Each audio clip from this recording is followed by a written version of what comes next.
Hello students अपने topic चल रहा था राजनीतिक आंदोलन, जिसमें अपने रोलैक्ट एक्ट व जलियांवाला बाग हत्याकांड कर चुके थे। इसी कड़ी में आज हमें टॉपिक शुरू करना है खिलाफत आंदोलन। तो आज का हमारा टॉपिक क्या होगा? खिलाफत आंदोलन। खिलाफत आंदोलन की बात करें तो किस लिए किया गया, तो सबसे पहले बात है कारण क्या था। खिलाफत आंदोलन का कारण क्या था? कारण की अपने अगर बात करें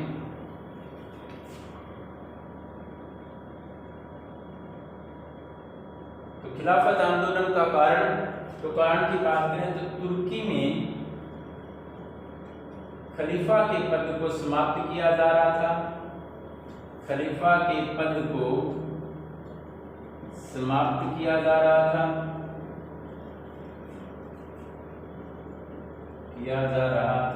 और इसी पद के सम्मान में खिलाफत आंदोलन शुरू किया गया। खिलाफत आंदोलन शुरू किया गया। देखो जो अपना टॉपिक है खिलाफत आंदोलन, तो खिलाफत आंदोलन के पीछे कारण क्या था? तो तुर्की जो देश था, तुर्की में खलीफा का जो पद था, और खलीफा था कौन? तो खलीफा पूर्ण मुस्लिम जगत का धार्मिक प्रमुख था। कौन था? मुस्लिम जगत का धार्मिक प्रमुख। और तुर्की में इस पद को समाप्त किया जा रहा था। इसी पद को बनाए रखने के लिए पूरे विश्व भर में आंदोलन हुआ, लेकिन भारत में इससे संबंधित जो आंदोलन हुआ उसे क्या नाम दिया गया? खिलाफत आंदोलन नाम दिया गया था। ठीक है। अगर अपने बात करें कि खलीफा, तो खलीफा मुस्लिम जगत का धार्मिक प्रमुख था। खलीफा मुस्लिम जगत का धार्मिक प्रमुख।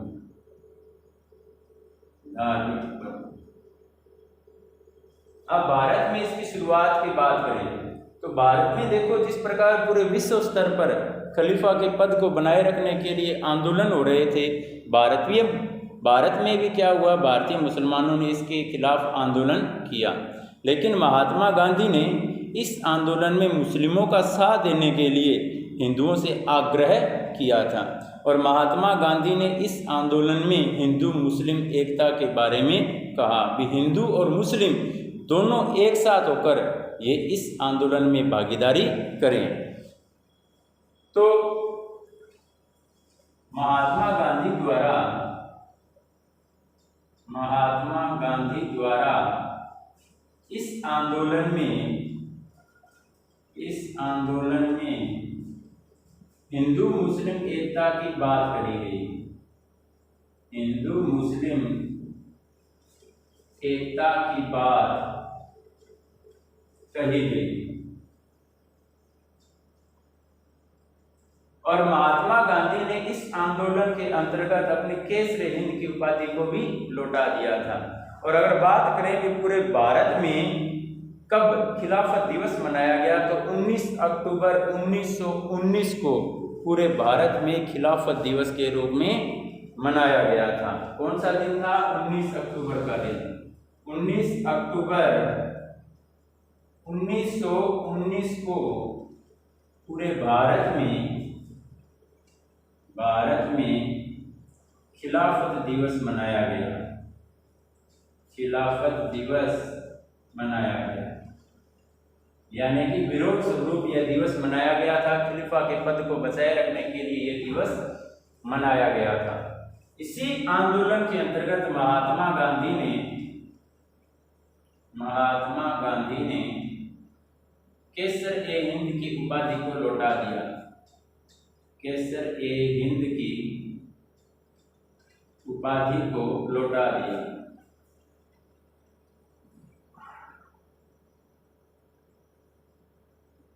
देखो बच्चों, हुआ क्या? इस आंदोलन की शुरुआत जो थी वो भारतीय मुसलमानों द्वारा की गई।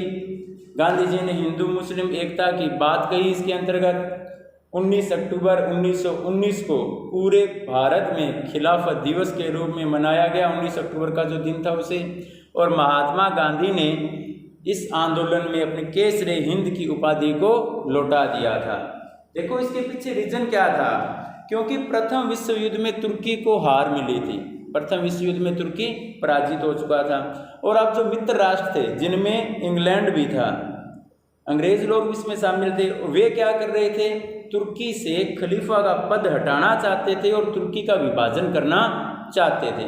इसी के विरोध स्वरूप यह आंदोलन हुआ और अंग्रेजों द्वारा दी गई महात्मा गांधी को उपाधि केसरी हिंद जो थी उसे महात्मा गांधी ने वापस लौटा दिया था, क्योंकि अंग्रेज ही इस कार्य प्रणाली को अंजाम देने वाले थे। अब आगे अपनी बात करते हैं कि जब महात्मा गांधी ने केसरी हिंद की उपाधि को लौटा दिया तो क्या हुआ। देखो इसके जस्ट बाद, कुछ ही समय बाद 10 अगस्त 1920 को 10 अगस्त 1920 को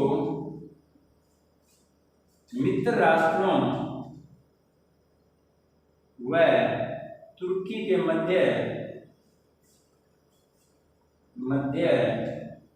सेब्रे की संधि हुई। कौन सी संधि हुई? सेब्रे की संधि हुई। और इस संधि के अनुसार तुर्की का विभाजन कर दिया गया, तुर्की का विभाजन कर दिया गया और खलीफा का पद समाप्त कर दिया गया, खलीफा का पद समाप्त कर दिया गया, समाप्त कर दिया गया। देखो बच्चों इसमें हुआ क्या, गांधी जी द्वारा भी भरपूर प्रयास किया गया ये आंदोलन सफल हो, लेकिन ये आंदोलन सफल नहीं हो पाया, क्योंकि पूरे विश्व स्तर में ये आंदोलन चल रहा था। इसके बावजूद मित्र राष्ट्रों और तुर्की के मध्य सेब्रे की संधि हो जाती है 10 अगस्त 1920 को, और इस संधि के अनुसार तुर्की का विभाजन कर दिया गया, यानी कि जो तुर्की एक देश था उसके 2 देश बना दिए गए और तुर्की से जो खलीफा का पद था वह समाप्त कर दिया गया। इसी के साथ ये आंदोलन भी समाप्त हो जाता है, तुर्की का विभाजन हो गया और खलीफा का पद अब समाप्त हो चुका था और ये आंदोलन भी समाप्त हो जाता है। तो बच्चों आज अपने टॉपिक किया खिलाफत आंदोलन, आप इसे लर्न करें और अपने नोटबुक में नोट करें। थैंक यू बच्चों।